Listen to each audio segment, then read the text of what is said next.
नमस्कार, मैं दानिश अंसार और आप देख रहे हैं पीआरबी। महाराष्ट्र में हैट्रिक नहीं डबल हैट्रिक जो है वो बीजेपी का महायुक्ति का लग गया, लेकिन तस्वीर सब कुछ जो है क्लियर, जो रास्ता है वो बीजेपी के लिए अभी नहीं होता दिख रहा है, क्योंकि बीजेपी चाह रही है महाराष्ट्र में अपना सीएम फडणवीस जो पहले थे वो अभी बने रहे। सूत्रों से खबर निकल के ये आ रही है कि आरएसएस की पहली पसंद ही फडणवीस है, मतलब आरएसएस भी चाहती है कि बीजेपी का इस बार सीएम हो। दूसरी तरफ देखिए, एकनाथ शिंदे, शिवसेना के एकनाथ शिंदे शक्ति प्रदर्शन कर रहे हैं, वैसे ही जैसे मध्य प्रदेश में मामा शक्ति प्रदर्शन कर रहे थे, लेकिन फिर भी पत्ता कट गया और सीएम नहीं बन पाए। एकनाथ शिंदे कल महिलाओं से मिले और महिलाओं के साथ लाडली बहन योजना को लेकर चर्चा की और सेल्फी भी अपलोड किया, और कहीं ना कहीं इसे लोग जो है राजनीति के चाणक्य इसे शक्ति प्रदर्शन के तौर पे बता रहे हैं कि एकनाथ शिंदे शक्ति प्रदर्शन कर रहे हैं, एकनाथ शिंदे दिल्ली को दिखा रहे हैं कि महिला उनके साथ है। दूसरी तरफ चले आइए अजीत पवार पे, एनसीपी। अजीत पवार कुछ भी बोलने से शरद पवार के ऊपर बच रहे हैं, वो आर्टिकल भी बताएंगे, सब कुछ बताएंगे जो टीवी मीडिया पे चल रहा है। अजीत पवार से जब सवाल मीडिया पूछती है शरद पवार के बारे में कितनी बुरी हार हुई, क्या कहेंगे, तो अजीत पवार कहते हैं नो कमेंट। मतलब अजीत पवार किसी इंतजार में है, अजीत पवार क्या कोई ऑफर के इंतजार में है, यह सवाल खड़ा होता है। और अजीत पवार को लेकर पोस्टर लगने शुरू हो गए, सड़कों पे पोस्टर लग रहे हैं कि अजीत दादा को सीएम बनाया जाए। सोचिए, तीन तीन चेहरा है सीएम को, जबकि सीएम तो होगा कोई एक। और दिल्ली चाहती है फडणवीस को सीएम बनाना, आरएसएस चाहती है फडणवीस को सीएम बनाना, और तीनों को दिल्ली तलब कर लिया गया। अभी की खबर है, एकनाथ शिंदे को भी बुलाया गया दिल्ली। कल एकनाथ शिंदे ने अपने आवास पर पार्टी विधायकों की बैठक की। कल जो है अजीत अजीत पवार ने भी बैठक की और फडणवीस ने भी बैठक की।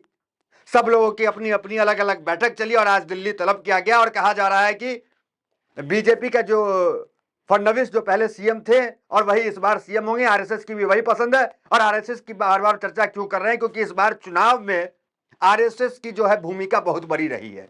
क्योंकि याद कीजिए, यही 4 महीने पहले चुनाव हुआ। 4 महीना पहले जब चुनाव हुआ तो बीजेपी की क्या बुरी स्थिति थी, सोचिए। जहां कांग्रेस 13 सीट लाती है महाराष्ट्र में, वहां बीजेपी मात्र 9 सीट लाती है। तो मतलब मोदी मैजिक 4 महीने पहले नहीं था, अचानक बीजेपी वहां पे इतना अच्छा प्रदर्शन करती है। वो सीट जहां बीजेपी लोकसभा में हारी और यहां विधानसभा में जीत गई।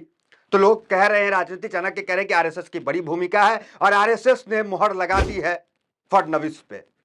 अब यहां सवाल ये उठ रहा है कि एकनाथ शिंदे और अजीत पवार बागी होंगे नहीं होंगे। इनको लेकर जो आर्टिकल चल रहा है वो एक बार गौर कर लीजिए। और जो नाना पटोले हैं, कांग्रेस के अध्यक्ष हैं, उन्होंने एक बयान देकर सबको चौंका दिया। वो ये कह रहे हैं कि एकनाथ शिंदे और अजीत पवार जो है वो हमारे संपर्क में है। ये बयान उनका आया है। क्या आर्टिकल सब कुछ चल रहा है, एक बार वो देख लीजिए। और जो अजीत गुट के नेता हैं, अजीत पवार के नेता हैं, उनका बयान भी सामने आ गया। वो कह रहे हैं कि फडणवीस सीएम बनते हैं तो हमें एतराज नहीं है, लेकिन अजीत पवार भी जो है उनका स्ट्राइक रेट अच्छा है, उनको भी सीएम बनाना चाहिए।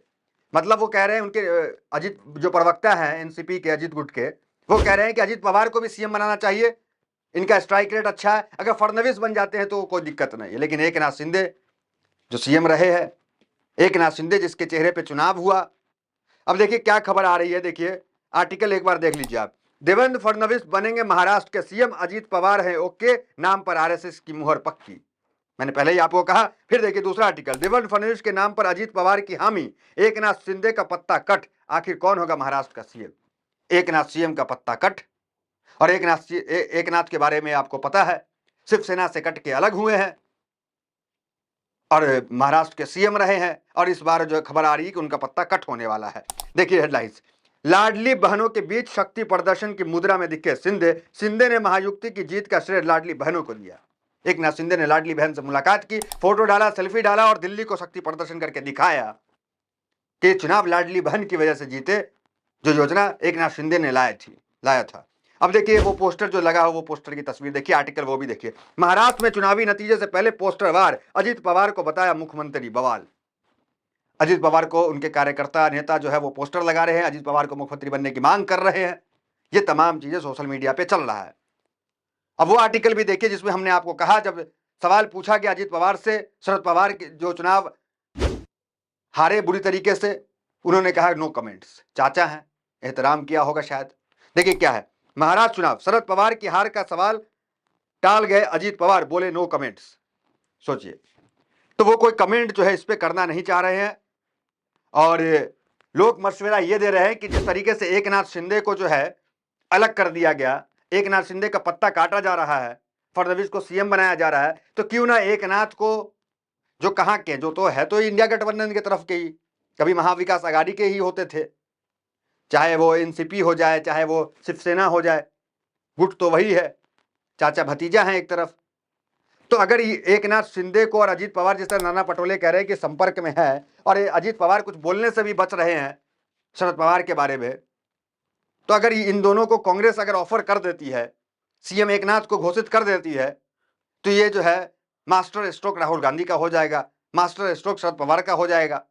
इस तरह की आशंकाएं जाहिर हो रही है। देखिए, एक नेता है एआईएम के, उन्होंने भी वीडियो जारी किया और कहा राहुल गांधी से कि राहुल गांधी एकनाथ को आप सीएम बना दे, वो भटक रहे हैं सीएम के लिए। उनके क्लिप भी देखिए, उन्होंने एक सुझाव राहुल गांधी को दिया, महाविकास आघाड़ी के नेताओं को दिया है, देखिए। अगर आप लोग भारतीय जनता पार्टी की सरकार को सबक सिखाना चाहते हैं और रोकना चाहते हैं, तो आप लोग शिंदे को मुख्यमंत्री बना दीजिए और भारतीय जनता पार्टी को सत्ता से बाहर कीजिए। मैं चाहता हूं शरद पवार साहब अपने भतीजे से बात करें, उद्धव जी, राहुल जी आपस में बात कीजिए। तो कुल मिलाकर तस्वीर जो है अभी क्लियर नहीं हुई है। जो शपथ आज होने वाला था, और आज शपथ ग्रहण महाराष्ट्र में नहीं होता दिख रहा है, क्योंकि दिल्ली तलब किया गया है। दिल्ली में बैठक अमित शाह के साथ, प्रधानमंत्री मोदी के साथ होनी है, और ये बैठक होगी। और जो शपथ ग्रहण आज होने वाला था, वो ऐसा मालूम पड़ता है कि आज ये शपथ ग्रहण नहीं हो पाएगा। ये चीजें टल जाएगी, क्योंकि कुछ भी अभी क्लियर नहीं हुआ। बीजेपी भी कोई बड़ा रिस्क लेने वाली नहीं है। बीजेपी भी चाह रही है कि एकनाथ शिंदे को पहले भाप लिया जाए, अजीत पवार को भाप लिया जाए, फिर कोई बड़ा फैसला ले। लेकिन तस्वीर जो है, धुंधली तस्वीर ही सही, लेकिन इतनी साफ है कि बीजेपी अपना सीएम जो है वहां पे महाराष्ट्र बनाना चाह रही है। और देखना दिलचस्प होगा कि महाविकास आघाड़ी के नेता क्या करते हैं। महाविकास के आघाड़ी के नेता जो एकनाथ शिंदे, जो सीएम की लालसा पाले हुए हैं, लगातार शक्ति प्रदर्शन कर रहे हैं, उनको वो ऑफर मिलता है या नहीं मिलता है। तो फिलहाल इस खबर में इतना ही, मिलता है अगले वीडियो से। बने हमारे साथ, बहुत बहुत धन्यवाद।